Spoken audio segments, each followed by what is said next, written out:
my twinnie, Eva Quinn!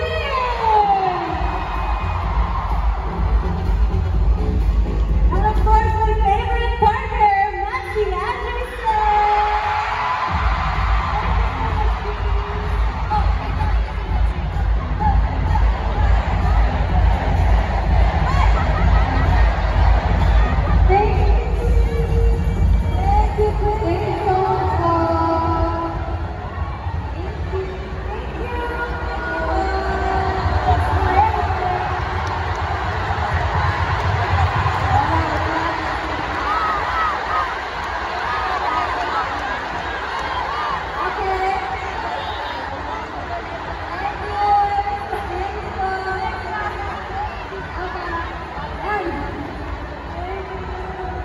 Grabe guys! Nagsising na ba sa inyo? Katabi natin ang naging isang Memphis, the queen of all queens! Talaga ba? What's up, mga blooms?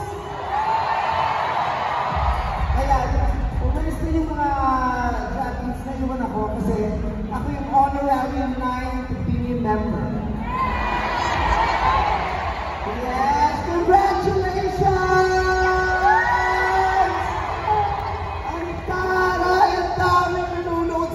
Pangalawang araw na ito, pero baulit bukas! Nakakatuwa! Ang daming tao! Ang daming nagmamahal sa inyo! Huli ako nag-perform ng ganito, dito ni sa Areneta, nasa gitna rin, tapos nakapaligid yung tao, pero karera yung ginawa ko. Kaya yun talaga ang paborito kong kanta nyo karera. At yung number ko, inilapit ko talaga dun sa karera number niya. Oo, parang nagbigay talaga kayo ng hit agad sa matang people na si Vice ganda na yung susunod kasi kumakanta na kayo ng karera. Diba?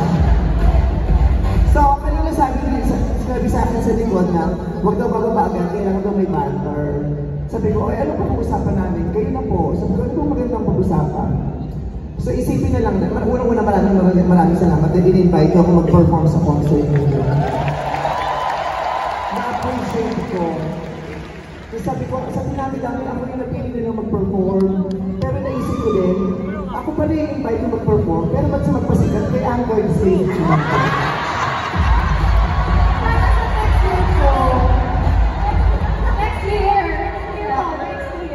Maloy, ako tong anak mo, ay ako tong ina mo, anak kita.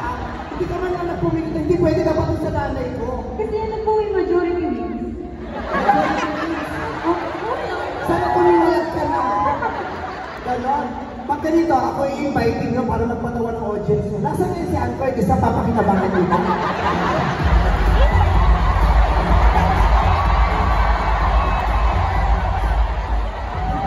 Tapos ngayon, medyo may papikit ako itong mga magtatrabaho kaysa sa kanya.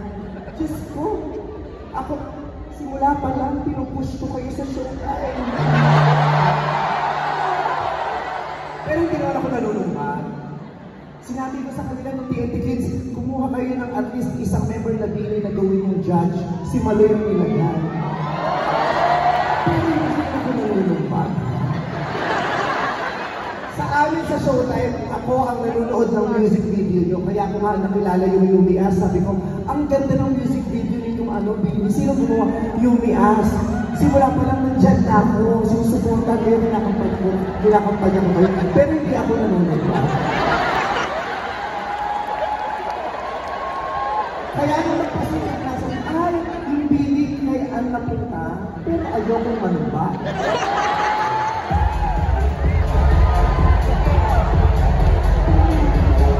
Pero wala, siyempre, hindi nyo naman kasalanan yun. Siyempre kayo, mga bata pa, siyempre pag in-invite kayo, lalo na ni Ann Curtis, alam ko naman siyempre i-excite kayo kasi siyempre love nyo rin naman si Ate Ann Curtis. Naintindihan ko, kaya hindi ko kayo aawayin.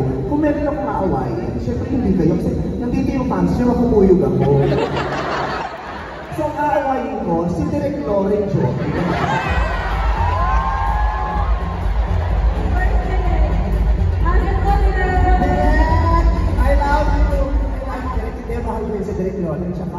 mahal ko din kayong lahat. Kaya nung sinabi sa akin ni Direk Lauren, okay lang ba si yung Bini magpa-perform kaya? Sabi ko, oo naman. Siyempre, pamilya tayo dito magtutulungan. Kaya maraming salamat to being part of Anglo Thesis Magpasita. Hindi ako nalulumba. Hindi ko kailangan gawin kasi sa pagkakala ko may mga konsensya naman kayo.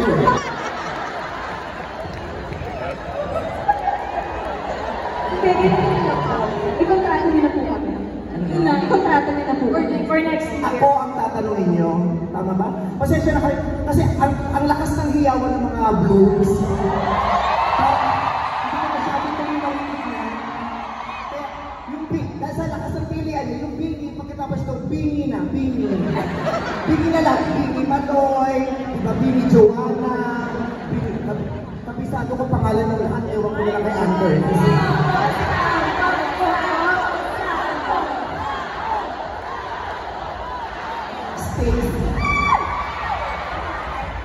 Si Stacy, magaling ka sa rap, di ba? You are the rapper of the group. Kaya mag-alala ko na si Stacy, rapper.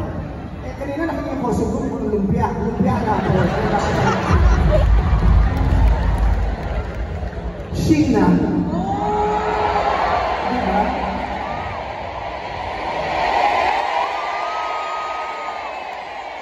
Diba? Sa showtime, diba? Kids, diba? Kaya si Sheena hindi ko pwedeng makalimutan. Kasi si Sheena, marami kong kaibigan na transgender, na nung naging transgender, nagpalit ng pangalan, naging Sheena. Kasi dati hindi, ngayon, Sheena.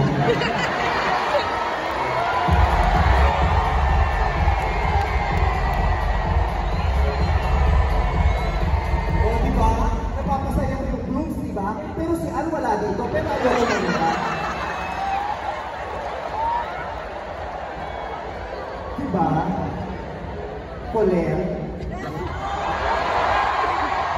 Hindi nyo natatanong, baka hindi rin alam ni Coleto, baka hindi nyo na-notice. I've been very close to you ever since, to your family.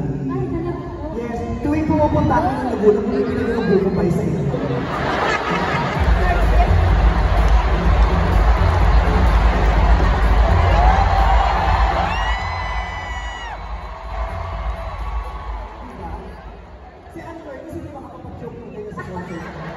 Pero hindi ako nalulumba. Diba? Ayan. Ang ganda ng mukha nitong batang ito. Lahat ba namin nalulumba? Si Aya, sa lahat, si Aya ang pinakamasarap kaibigan. Ay, bakit po? Lagi siya nag-aayak, makakarap pa siya. Actually po. At saka si Aya yung yung kaibigan mo na hindi mo makakaaway. Kasi kahit anong sabihin ko sa kanya, tumatang lang siya. Di ba, Aya? Yeah. Oo. Sa kaya lang. Aya. Hindi ko na ikinagawa. Yeah. Aya, maganda ba ako? Yeah! Iba yung intonation pataas, Aya. Yeah! Gwen. I love Gwen. Alam niyo naman na si Gwen, malaki ang bahagi niya sa movie career ko dahil siya ang director ko dati, si Gwen Deramas.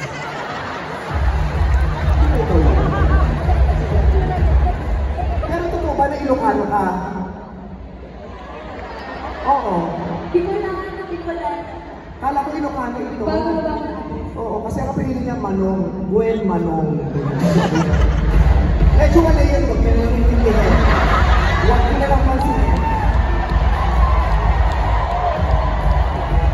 Paminsan pasensya na. At least nandito ako, si Android is wala. Pero ayaw na siya. Mika.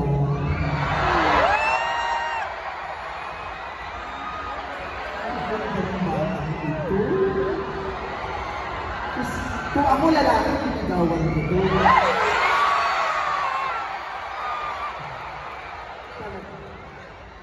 Alam mo, kanina pa kita nakikita, tinitikigan mo ako mula ulo hanggang paa. Ayun na kasi ginagaling ako.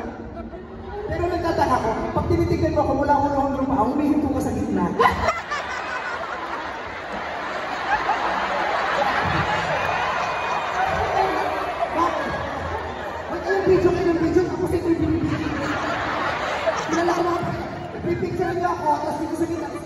nyo. Nakakahiya kayo. Eh, okay lang ba? Baka mamaya lumalabas na yung mga members ng BGYU.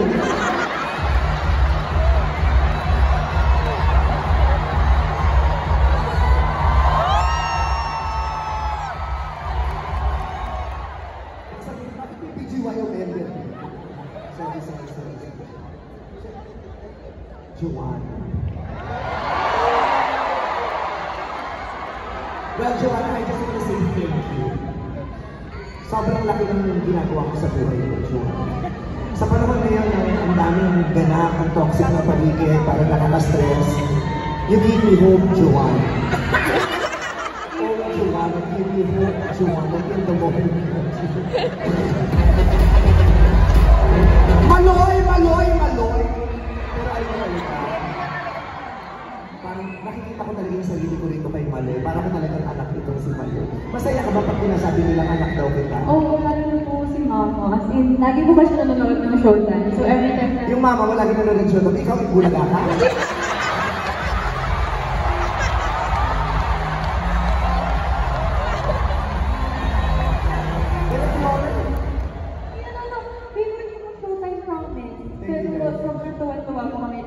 Every time na na-mention ko yung name ko, thank you, Mami. As in, from the bottom of my cute heart.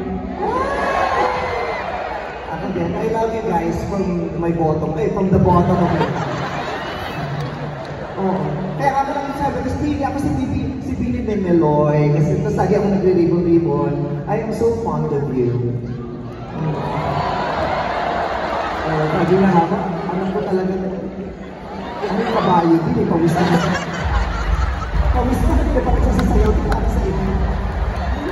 Chok, may mapakutong ba? Lahat sila mabango, lahat sila maganda, lahat sila talented. Kaya naman, all of us are very proud of you. I am just so lucky because I saw your humble beginnings. And I am very happy because you chose Showtime para mag-perform, para doon ipakita yung mga bago niyong kanta. Ang Showtime ay laging bukas para sa inyo. Kaya ayoko magkita. And then, I saw your humble beginnings, I saw your growth, and I saw your stardom. Diba? You guys are so grateful. Kaya kayo be blessed. Blessed. Kaya sana i-enjoy nyo lahat, i-enjoy nyo lahat. Diyos ko, ang laki-laki ng pangalan ninyo sa industriya nito. Sa Pilipinas, sa buong salipunan sa Pilipinas, ang laki ng pangalan. Kahit mga dating artista gusto na maging Bini member. Diba? Kahit si Bini Crawford gusto na maging member.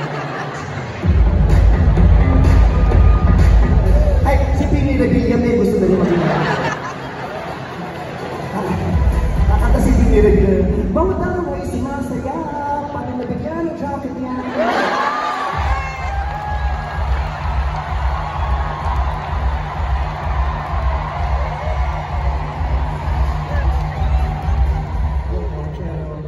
Again.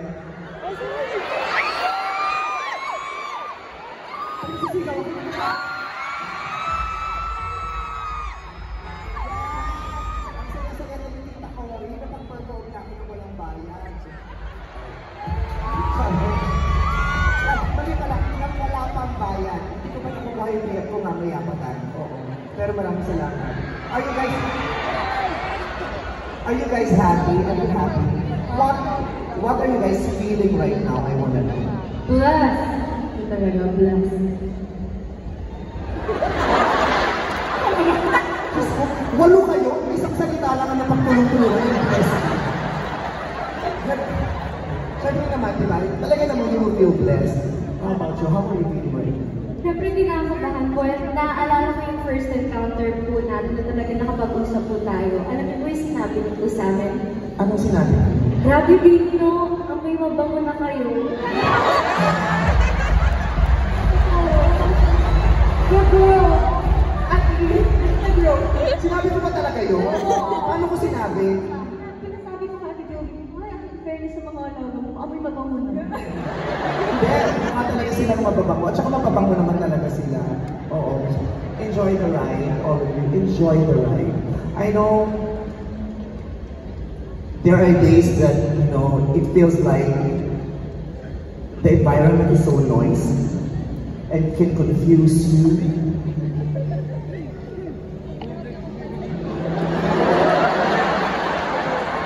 Kasi I know how you guys are feeling. Alam ko, kasi pinagdaanan ko yan. Bakit yun na napuno, ako muna eh. Pero hindi ako nagmamalaki. Hindi. Nung rehearsal natin, sinabi ko to kay Maloy. Kasi, sabi ko kay Maloy, Maloy, kamusta ka na? Yung tote bag, bigyan mo ako ng tote bag. Tapos, sabi ko sa kanya, sinugot niya ako pabiro niya. Wala na, Meme. Dinilit ko na. Tapos naniwala naman ako. After nung rehearsal, sabi ko sa kanya, anak, totoo ba dinilit mo yung post mo? Sabi niya, hindi ko naman po dinilit. Sabi ko, tuwing kayo, kung magpo-post kayo, anytime you feel like posting anything, kahit anong sinasabi na, never delete. Never delete. For as long as you know that your post is not harmful to anyone, never delete.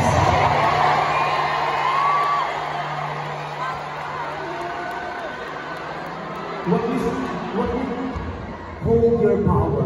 Huwag niyong ibigay sa mga tao, sa ibang tao, lalo na yung mga hindi nagmamasya. Yung power to control you, never let that happen. Kasi minsan, sa sobrang takot, sa sobrang ingay na, minsan kahit wala ka namang sinabi, i-delete mo na lang. But especially if you're coming from a place of love, kung wala namang, hindi naman siya harmful, never delete. Hold your power. Marami pa kayong pagdadaanan, pero alam ko, kaya-kaya niyan, 8 kayo. Para rin kayong showtime eh. Nagsimula kami ilan lang, pero dahil magkakasama kami, hindi kami nagwawaga. I love you guys, and congratulations. Good job!